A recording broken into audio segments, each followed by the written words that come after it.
Hello students, today we will study about law of demand and movement along the demand curve. Our topic today is law of demand and movement along the demand curve. So law of demand says that there is an inverse relationship between price and demand. The inverse relationship between price and demand says that if we increase the price keeping other factors constant, the demand will decrease, and vice versa. If we increase the price without changing the other factors, then the demand will decrease. मतलब अगर हम किसी भी द्रव्य का दर अगर बढ़ा रहे हैं, प्राइस अगर बढ़ा रहे हैं दूसरे फैक्टर्स को कांस्टेंट रखते हुए, then the demand will decrease. This is also known as the first law of purchase. This is also known as the first law of purchase. Which are the other factors which remain constant? That is price of related goods, tastes and preferences, income of the consumer, expectations of change in price in future, season, weather. किसी भी चीज़ को जितने भी other factors हैं उन सबको आप constant रख रहे हो, मतलब उसमें कोई भी बदलाव नहीं हो रहा है, देन उसमें आप क्या कर रहे हैं, सिर्फ प्रोडक्ट का प्राइस बदल रहा है तो उसका इम्पैक्ट रहता है. क्या इम्पैक्ट रहता है? If the price increases the demand will decrease, if the price decreases then the demand will increase, keeping other factors constant. Keeping other factors constant को इकोनॉमिक्स में कहा जाता है ceteris paribus. You can see the spelling about ceteris paribus. Ceteris paribus मतलब उसको आप कहीं भी यूज कर सकते हैं, saying that other factors will be constant but the only variable which we are talking about that will be changing. Okay, this is also known as the first law of purchase. Okay, price increases, demand decreases and vice versa. Vice versa मतलब ठीक उसका उल्टा. Price increases, demand decreases, उसका ठीक उल्टा क्या है? Price decreases, demand increases. उसको हम कहते हैं एक स्टेटमेंट लिखने के बाद उसके बाद हम कहेंगे एंड वाइस वर्सा. ठीक है, now we have understood the law of demand. Now we will move towards another topic that is also known as movement along the demand curve. Movement along the demand curve which refers to change in quantity demanded. Movement along the demand curve which refers to change in quantity demanded.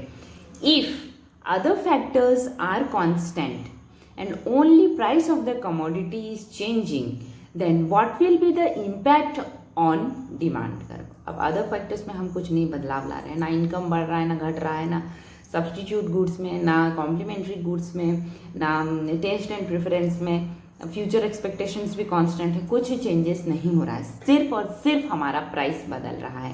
तो सिर्फ और सिर्फ price बदलने को हम क्या कहते हैं? एक शॉर्ट वीडियो में हमने देखा था चेंज इन क्वांटिटी डिमांडेड. तो हम अभी स्टडी करेंगे चेंज इन क्वांटिटी डिमांडेड का ग्राफिकली क्या इम्पैक्ट होगा.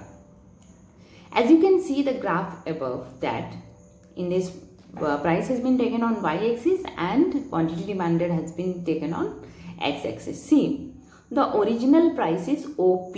आप देखिए O है point of origin. The original price is OP. OP price में हम डिमांड कर रहे हैं OQ. OQ. OQ और OP कहाँ पे एक इंटरसेक्ट कर रहे हैं? उस पॉइंट को हमने नाम दिया है A. Point A. ठीक है. नाउ मार्केट में प्राइस बढ़ गया है हमारे प्रोडक्ट का, OP से वो हो गया है OPQ. OP से OPQ कितना चेंज आया है? P से Q तक का चेंजेस, एक्स्ट्रा पेमेंट करना पड़ रहा है, तो automatically the demand will reduce. So वो OP2 जब डिमांड हो गया, प्राइस हो गया, OQ2 हो गया demand. OQ2, see the difference is Q2 मतलब Q से Q2 Q2. ओके, नाउ तो अब ये दोनों कहाँ इंटरसेक्ट कर रहे हैं? That is at point C.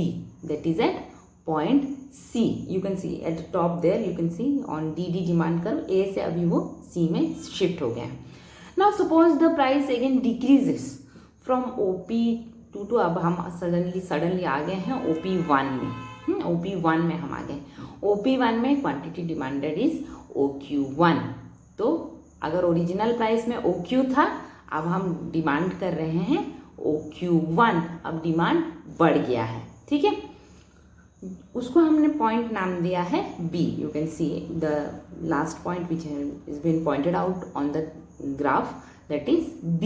Okay, तो B में आप दोनों इंटरसेक्ट कर रहे हैं P1 प्राइस Q1 डिमांड में। when the demand increases, demand कहाँ इंक्रीज हो रहा है? OP प्राइस से जब हम OP1 में आ जाते हैं अगर, तो हमारा डिमांड OQ से OQ1 में चला जाता है, तो हम पॉइंट A से B में शिफ्ट हो रहे हैं। देखिए अच्छे से, पॉइंट A से B में शिफ्ट हो रहे हैं, उसको हम कहेंगे एक्सपेंशन। उसको हम क्या कहेंगे? एक्सपेंशन, ठीक है। नाउ अगर हम प्राइस को बढ़ा देते हैं, वो होता है OP से OP2 में हम चले गए, हमारा डिमांड घट गया OQ से OQ2 हो गया। I am saying it in Hindi because we will not get confuse. OQ2 to OQ2 ऐसा नहीं, OQ से हम जा रहे हैं OQ2 में, डिमांड घट गया है, तो हम वहाँ ऊपर कौन से पॉइंट में कर्व पे जा रहे हैं? From A to C। जब हम A टू C पॉइंट में जा रहे हैं, then that is known as contraction.